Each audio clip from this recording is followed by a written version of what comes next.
হৃদরোগে আক্রান্ত হয়ে না ফেরার দেশে চলে গেলেন কন্নড় অভিনেতা ও প্রযোজক দিলীপ রাজ। ১৩ই মে ভোরে শারীরিক অস্বস্তি অনুভব করার পর দ্রুত বেঙ্গালুরুর একটি বেসরকারি হাসপাতালে নেওয়া হলে চিকিৎসকরা তাকে মৃত ঘোষণা করেন। মৃত্যুকালে তার বয়স হয়েছিল ৪৭ বছর। দিলীপ রাজের আকস্মিক মৃত্যুতে শোক নেমে এসেছে কন্নড় চলচ্চিত্র অঙ্গনে। সহকর্মী ও ভক্ত অনুরাগীরা সামাজিক যোগাযোগ মাধ্যমে স্মৃতিচারণ করছেন তাকে নিয়ে। অভিনেতা চেতন কুমার লিখেছেন, দিলীপ শুধু একজন দক্ষ অভিনেতাই ছিলেন না, মানুষ হিসেবেও ছিলেন অসাধারণ আন্তরিক।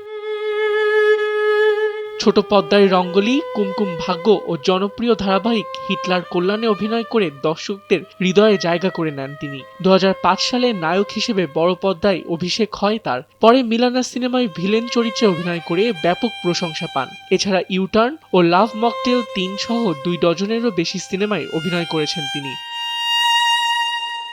অভিনয়ের পাশাপাশি প্রযোজক হিসেবেও সফল ছিলেন দিলীপ রাজ। তার প্রতিষ্ঠিত ডিআর ক্রিয়েশন থেকে নির্মিত হয়েছে একাধিক জনপ্রিয় ধারাবাহিক।